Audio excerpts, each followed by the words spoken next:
Hi, my name is Kristie Escobar, and I am a lecturer at Florida State University School of Information and also at the University of Oklahoma School of Library and Information Studies. The research I'm going to talk to you about today came from my doctoral studies at Florida State University, and it came from my dissertation research. I actually did a 3-paper dissertation having to do with young adult literature as sexual and sexuality health information resources for young adults who are part of the LGBTQ community. So I am going to talk to you today about my paper, It's Okay to Be Confused, LGBTQAI plus teen novels as sexuality and sexual health information resources. So let's get started. So I'm going to share with you the problem statement of this particular paper that was part of my dissertation. I'll speak a little bit about why sexual and sexuality health is especially important to LGBTQ young adults. I'll share my research questions, the research population that I used for this particular study, the methodology, the findings, and talking a little bit about the data that I was able to receive as part of this research. So instead of reading this entire problem statement, I think that we can pretty much all understand that, at least within the United States, there's a problem with getting sex education that's comprehensive anyway. And we have a lot of places that are more conservative that teach abstinence-based sex education. And I think we can all agree that when it comes to our young adults, when it comes to sexual health, we need comprehensive sex education. And even in the best sex education programs, they are still not covering the topics that are important to LGBTQ youth. So LGBTQ teens are left out of sexual health conversations in school. They can fear retribution from conservative political and religious activists. And I really do believe that LGBTQAI plus focused literature can help fill these gaps in sexuality and sexual health information curricula. And so that's part of the reason I did this research. So why is sexual and sexuality health especially important to LGBTQAI plus young adults? So I think we have to consider the amount of the US population that identifies as LGBTQ. So LGBTQ youth constitute a substantial segment of the population that requires attention. And as of right now, just some estimations are between 4 and 17% of young adults in the United States identify as queer. LGBTQAI plus teens may seek some information on how to define their sexuality or gender identity, how to adapt once they realize what that identity is, and how to publicly present this identity. They really need to establish networks of support, both within the binary community and also within the LGBTQAI plus community as well. And it is especially important for queer teen readers to have a hand in the selection of the books that are presented to them, particularly within their public libraries or school media centers, to make sure their own interests are being explored, and they're being explored in a responsible way. And I'll talk a little bit about that more as we go on. Some of the information needs that can be met by LGBTQAI plus focused literature include how to deal with homophobia, stories about LGBTQAI plus persons from an own voices perspective. Own voices perspective is so very important. Coming out stories, and a sexual relationship. So in addition to a lack of positive LGBTQAI plus characters in literature, a lack of queer-themed books sends a message to youth that it's not okay to be gay, bisexual, transgender, or lesbian. A lack of queer-themed literature in school libraries can send a message to these teens that the school library is not a place for them, and that their lives and their concerns are not valued there, which for media specialists, for myself included, and many that I work with and that I know, we want our libraries to be a safe space for all children and young adults, all people in general. And by offering LGBTQAI plus resources, we can really foster the idea of the library as a safe place. So as I mentioned, this was part of a 3-paper dissertation. And if you have any questions about my research methodology, that I don't answer in this talk specifically. I'd love to talk to you more about the other two papers. All three papers really go together really well, and when they're viewed together, are very cohesive and things make a lot more sense. So if I miss something or anything seems confusing, please don't hesitate to ask. So the research questions for this particular paper were: how closely do the 2018 Rainbow Book List teen fiction novels relate to the real life of an LGBTQAI plus teen? One thing I was remiss in pointing out is that I have served on award lists and book lists for the American Library Associations for 3 years. So 2 on a book list committee, which was the Rainbow Book List, and 1 for the Stonewall Book Awards. And I think it's really important to consider who's actually choosing these books that go on our book lists and our book awards lists. And I think it's important to recognize that many of us we are adults and we work within the library profession. So it's very important that these books closely relate to LGBTQ teen life, because we are adults that are choosing these resources for young people. So it was very important to get teen perspective on these books and whether or not these are valued information resources. So the second question is, what did the teens like about the 2018 Rainbow Book List teen fiction selections, and what didn't they like, or what did they disagree with? Question 3, how could these novels fulfill the information needs of LGBTQAI plus teens relative to sexuality, and how could these novels fulfill the information needs of queer teens relative to sexual health? So I know this looks like a lot on this screen, but I wanted to tell you a bit about who the research population was. Who did I recruit to be participants in this study? So on the left side of your screen, you'll actually see, I did this the old-fashioned way. I posted flyers around the building where I worked at the university. I work in a building that is the iSchool, it's a school of information. We are part of the college that has the communications students. So we have a really a diverse student body that comes through our building. So yes, I posted these flyers and I received an overwhelming response, which it really warmed my heart that these students wanted to be part of this research. So the population for this study was 18 to 20-year-olds. The mean age was 19.7. I think it is important to point out that the Young Adult Library Services Association, part of ALA, define young adult as a period between the ages of 12 to 18 years old. But because we're going to be talking about sexual health and sexuality, and I am on a university campus, I did recruit those between the ages of 18 and 20 with a mean age of 19.7. 73.3% of participants identified as cisgender female, 20% as cisgender male, and 6.7% as gender fluid or non-binary. Although that might seem kind of skewed towards the binary, I think it is important to mention that I am part of a large public university in the South. So diversity can be an issue within higher education. 9% consider themselves to be bisexual, 2 as lesbian, 1 gay, 1 pansexual, and 1 asexual/demisexual. She's still questioning where she falls. And 1 identified as queer without wanting to define a specific sexuality. So the sample was 73% white, 13.3% Black, 1 subject identifying as Asian and another identifying as interracial. So as you can see, I did post these flyers around my building. So sampling was convenient and it was purposive. It was availability sampling, but there's evidence of snowballing. One thing I loved is after establishing trust within our initial interviews with some of the existing participants, they talked about my research to others who then contacted me and wanted to become part of this research, which was very meaningful to me. I conducted 2 interviews with each student. So 1 was an introductory interview where we got to know each other and I collected some demographic data. And then the second one was after they read one of the book selections and we were able to talk about that book. And students who participated were compensated. They walked away with the book, a hardcover copy of the book that they read, which I thought was really important. And a total of $50 in Visa gift cards so they could spend, that compensation however they wished.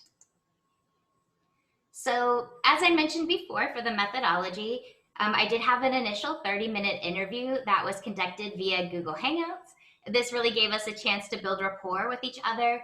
Trust was vitally important. I am a 40-year-old woman, and it is important to consider whether or not my research participants were going to trust me, whether they were going to feel comfortable in talking to me about these issues, and I found that they did.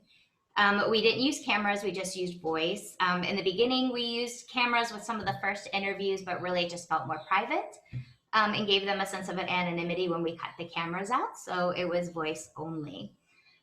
During the first interview where I collected demographic data, I asked them to self-identify to me their gender identity, sexual identity, race, ethnicity, and other socioeconomic statuses. I felt that own voices was important. Self-identifying of these demographics was very important. For our second interviews, they ranged from about 30 minutes to 1 hour. Those were also over Google Hangouts, and all the sessions were recorded for transcription. The transcripts were then coded using NVivo 12 software to identify some nodes or themes within the transcripts that corresponded to the research questions. And overall, there was over 30 hours of interviews recorded. So you can imagine that transcription was kind of a little bit of a tedious process, but it was really, really worth it. And I was really proud of how the interviews went. So I wanted to break down, here are some of the interview questions as they were posed to the participants. How closely did your selected novel relate to your own reality as a queer teen? So in what ways did you see your own life reflected in this novel? In what ways did you feel the novel was inaccurate? And how do you think this novel will affect the way a straight peer perceives you? What did you like about the novel, and what did you dislike or disagree with? How could this novel educate queer teens about their sexuality? So what information did you notice in your assigned book that could have helped you as you discovered your sexuality? And how could this novel educate queer teens about their sexual health? So what sexual health issues were addressed in the novel that would have been helpful to you as a younger teen? And what sexual health issues addressed in the novel might be helpful to you even moving forward? So here are some of the findings that I wanted to share with you. I'm glad we got through some of that initial information. So participants really appreciated themes verifying that it's okay to live outside the heteronormative norms. They also found that the novels were really helpful in realizing that many queer teens do feel confusion when discovering their sexual identity. My participants really noticed and appreciated trends within the novels that diverted from the formula of the coming out story and normalized queer sexuality and same-sex relationships. So, I'm sure many of you have experience with LGBTQAI novels, is that a lot of the story can be, we got into that trope, right? Just like any other YA books, that this was going to be a coming out story. It was going to go good or it was going to go bad. And maybe there's a happy ending, maybe there's not. But the participants, and also us on the book list too, have started to notice a trend where we have a lot of novels now where the protagonist just happens to be LGBTQ. And that is part of who they are in terms of their identity, but that's not the whole story. And that's something that participants really noticed and appreciated. And a majority did feel that the novels related to their own realities, if only in what it was like to grow up as a queer teen. So even if I tried to match books with participants based on socioeconomic status and other demographics, particularly gender identity and sexuality, that doesn't mean that they are going to relate exactly to that book, right? Because that would be stereotyping. But I wanted them to see whether or not they could relate to parts of the book. And that was more likely if they could see themselves within the book, right? And that was more likely if I was able to match protagonists in books to the participant reading those books. Okay, so here's some participant responses in regards to sexuality health. How do they feel about these books?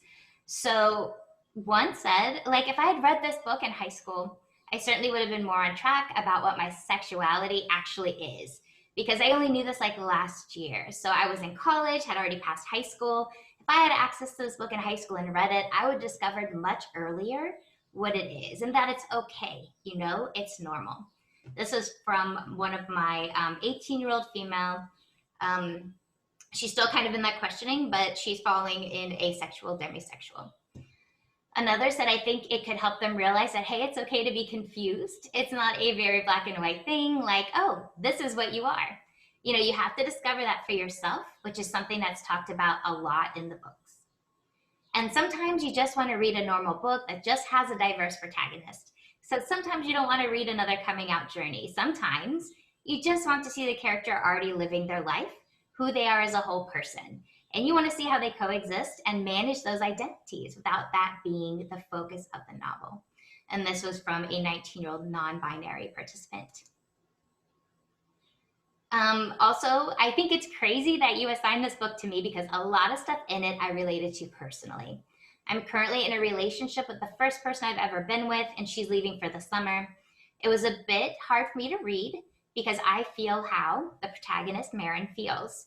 She also related to the character's feelings of starting off a relationship as a friendship and realizing they have feelings for each other and fumbling through it. This participant read We Are Not Okay by Nina LaCour. And the confusion of not being able to figure out what you want, and you meet that one person, but it's like the lines are blurred. It's not straightforward, I'm like this. And this was a male bisexual reader of Honestly Ben by Bill Koenigsberg. So findings relating to sexual health, novel that explored feelings of desire and passion with passages full of rich descriptions were treasured. And consent conversation examples and discussions about sexual assault were very important. Scenes of same-sex intimacy, fading to black are cop-outs. I'll talk about that in a second. And addressing protection from STDs is vitally important. So here are some participant responses about sexual health. The first sex between them was good because it showed they were both nervous, but that they got consent from each other. What is the label for a book being young adult or not? They skipped over a sex scene, which makes sense, as it's a young adult novel, but I wish the sex or safe sex could be described, I just don't like how they glanced over it. I got really confused because the sex scene in quotation marks starts on one page and then right after it on the next page, and nothing to show that there is a time skip. So I got super confused. I mean, the big thing this book does is talk about safe sex, which I didn't expect. So it was nice to talk about the importance of dental dams, even where to get them. I was like, okay, kudos, because if anyone is reading this and they're like, oh, I identify this way, I might want to get sexually active. Let me take the steps to protect myself. So to kind of wrap this up, and I know I'm about at my 20-minute point here. So in this study, the voices of 15 LGBTQAI plus participants were seasoned with the understanding of what it's like to come out and live life as a queer teen in today's society. That's why their voices were especially important in this research. Many appreciated the books for providing a window. So Rudine Sims Bishop's Windows, Mirrors, and Sliding Doors, that was one of the theories. That was the basis of my research. And we see here, these books provided a window into the experiences of queer youth, as queer fiction has a particular role in providing an acknowledgement and an affirmation of existence. Readers identified with characters who searched for sexuality and sexual health on the internet or in magazines to figure out where they fall on the LGBTQAI plus spectrum, demonstrating the importance of LGBTQAI plus media. Participants viewed their opinion that these texts could be helpful when teens are feeling confused about their burgeoning sexual identity, by helping them realize they're not the only ones dealing with these issues. Some subjects felt that they could identify strongly with the protagonist and saw their assigned novel as a mirror, while others felt it had nothing at all in common. They had nothing at all in common with the characters, but that the overall message of what it's like to explore one's sexual identity was very relatable. And in terms of sexuality and sexual health information for queer teens, more research definitely needs to be done to determine how to get LGBTQAI plus inclusive literature integrated into school curricula and prominently displayed in school libraries. So I would love to talk to you more, and I hope I can do that during the panel. I know there are some things that might have been left out. You might be wondering how many books did we look at, and it was 31. This was actually, in this type of research, this was actually the biggest in terms of the number of volumes that were reviewed through thematic content analysis in another portion of my study. So I'd love to talk to you more about this topic for sure. So here's my email address if you'd like to contact me, ask me questions at the panel. If you'd like to read the full article, it is open access and it's available through the Journal of Research on Libraries and Young Adults, issue number 1 from February of 2020. So thank you so much for your time. I appreciate being able to speak with you today and hope to talk to you a bit more later. Thank you very much.